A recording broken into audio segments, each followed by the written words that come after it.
All right, greetings. It's so great to have you here, whoever you are. It's nice to have you here. It's Chris Miller with the National Coalition for Community Capital, and dear friend and colleague Kathleen Minogue from Crowdfund Better, pioneer in this space big time. So great to have you here, friend. Nice to see you. How are things out west? Boise is hot. It's July. And as always, happy to be partnering with NC3 to get people some more information and see some community capital flow. Oh yeah, I love the idea of that community capital flow. It's going to be exciting when community capital is flowing all over the place. That's definitely the goal in every community in the country, and we're so happy to have Kathleen as a partner and Crowdfund Better as a partner with us. And by partner I mean we are lockstep and working together. Kathleen has really made an important pivot in the space from working with individual entrepreneurs to now working on a community level direction. She was already headed as we started building community investment funds, but we want those funds to be successful. So it's not just building the fund that's important, but putting the pieces in place so that it operates successfully, so that it can raise capital, so that we're starting businesses and growing businesses and building real estate, et cetera, all of those things. So very excited to have you here. And we have a formal title for this or a formal question. How do we create ecosystems that empower opportunities for businesses and community organizations to use community-centric funding options? So yeah, let's say that again in English. Go ahead. Well, in English, we know that these tools are really powerful, not just for raising funding, but creating resilient communities. But there's a gap. And what I think is it's not that we don't know how to do community capital. We just kind of forgot, right? Over the Mhm. last 50 years, venture capital has become this media darling and everyone's talking about that. And lending has been around, well, let's say for how long? Yeah. Uh, and so we just became a little bit distanced from this idea of going to the people we know. I mean, we know that the federal securities laws didn't assist with this because, after the stock market crash, it was like, oh, only, people who have lots of money get to invest in their communities. But I would say, our great grandfathers and great grandmothers, they were investing in businesses. This would have been absolutely natural to them. Mhm. So, what do we need to do? We need to start talking about it again and realizing we have always had the tools. We just have to refamiliarize ourselves, sort of like, you get rusty on your times tables, but they're still in there somewhere. You just have to practice and maybe get some support. So that's for me. How do we do that? We have to first remember that it is natural for us to support the people we know, the people in our community. We raised barns for generations. We can continue to raise barns. We just have to now navigate some regulation to get to that in terms of the investment crowdfunding and community investment funds. And that's where folks like NC3 and the work of Crowdfund Better, we can help people navigate that. We can do it. We can. And I think the other thing is, so in this space, we do have complexities that weren't here 70 years ago.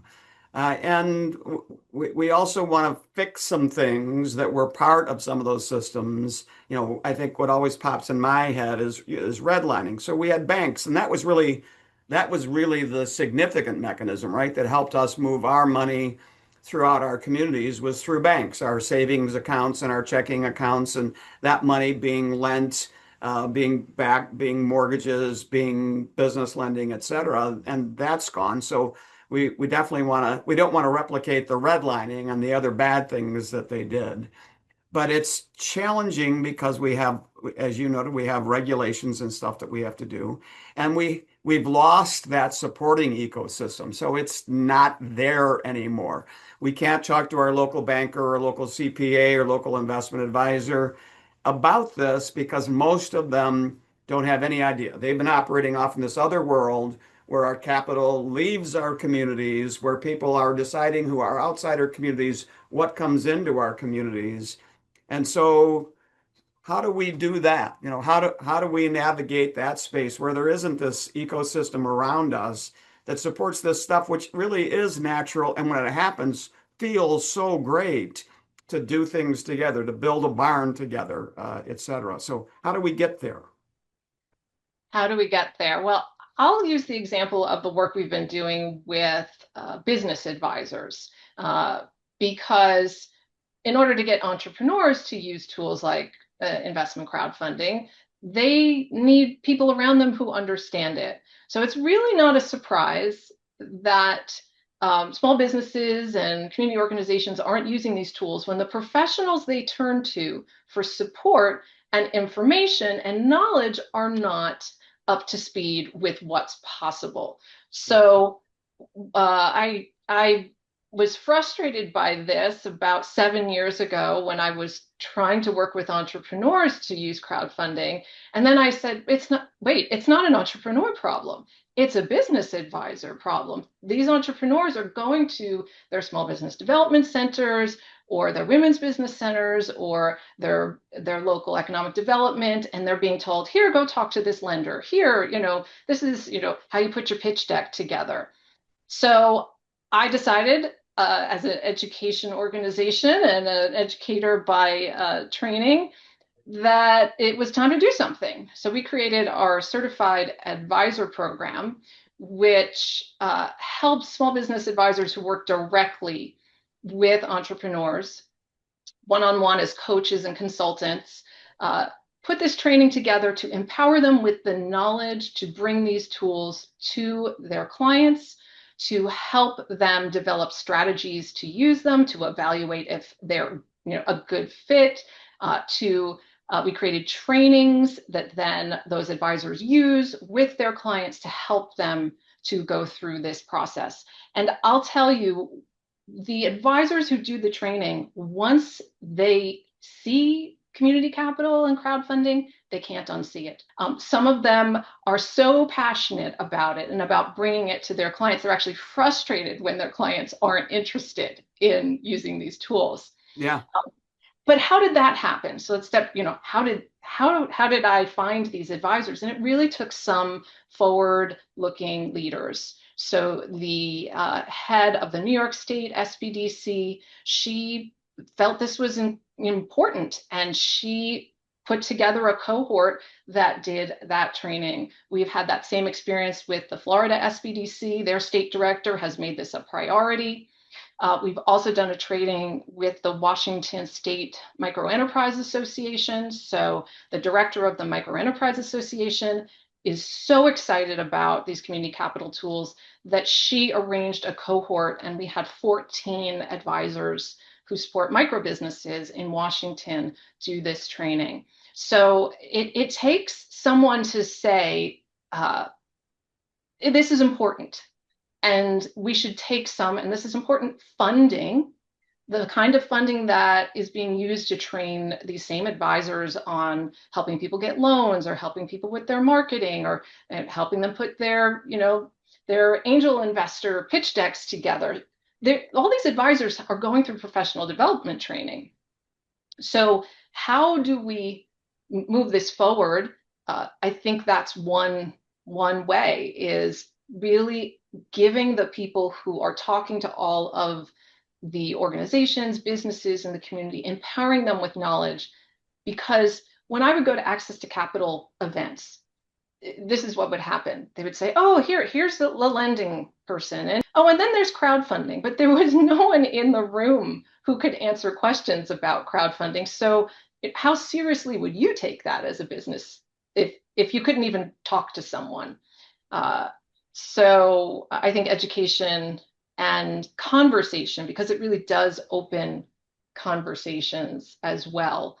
So we have some advisors who are now in economic development, And so they're really bringing the conversation to their staff. That's actually one of the exercises to certify is they have to train someone else on some basic information.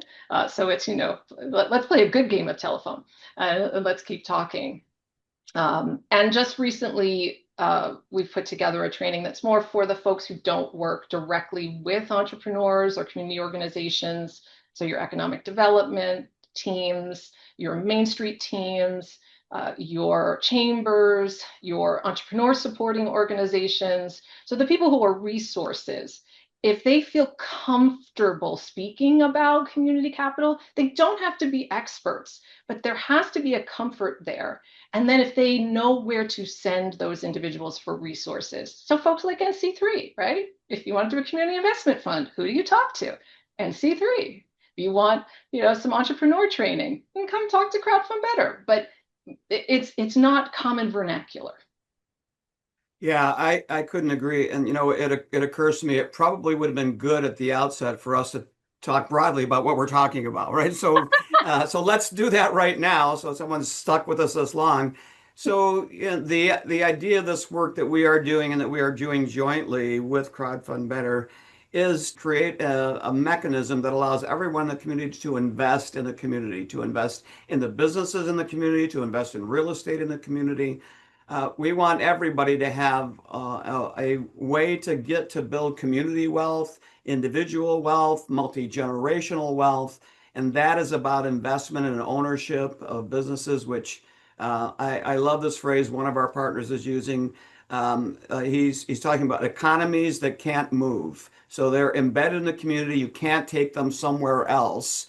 And it's just a great idea. So the weirdness is, as we did reference early on, it's not normal and hasn't been legal for that to happen. So we're fortunately in a time where some laws have changed and securities rules have changed, and we can do this kind of thing, but it still faces this big unknown. So our goal is for everybody in your community to have an opportunity to invest in everything in your community and to build a community investment fund there to do that.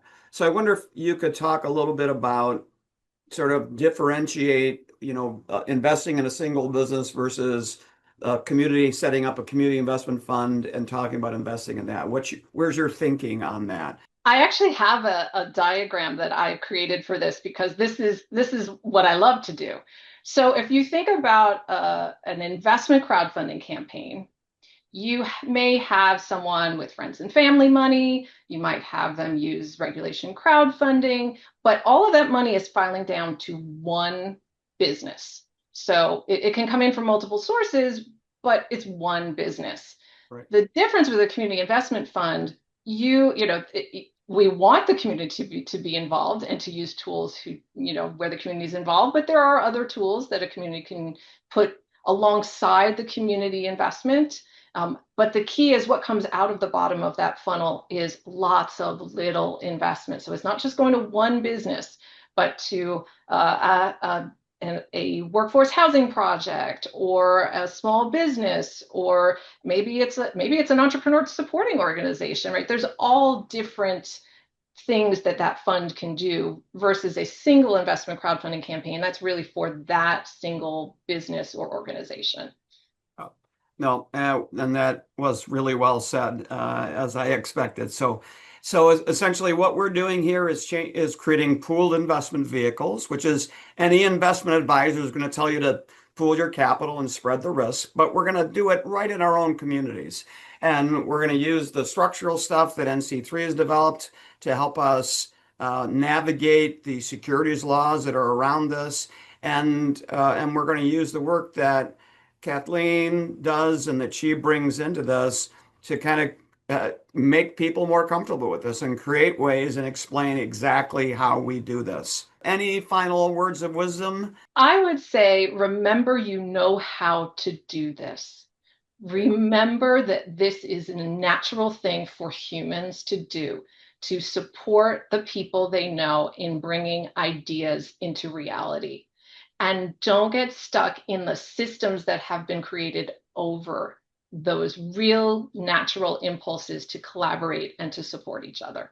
On behalf of my friend and colleague Kathleen Minogue from Crowdfund Better. It's Chris Miller from the National Coalition for Community Capital. See you next time.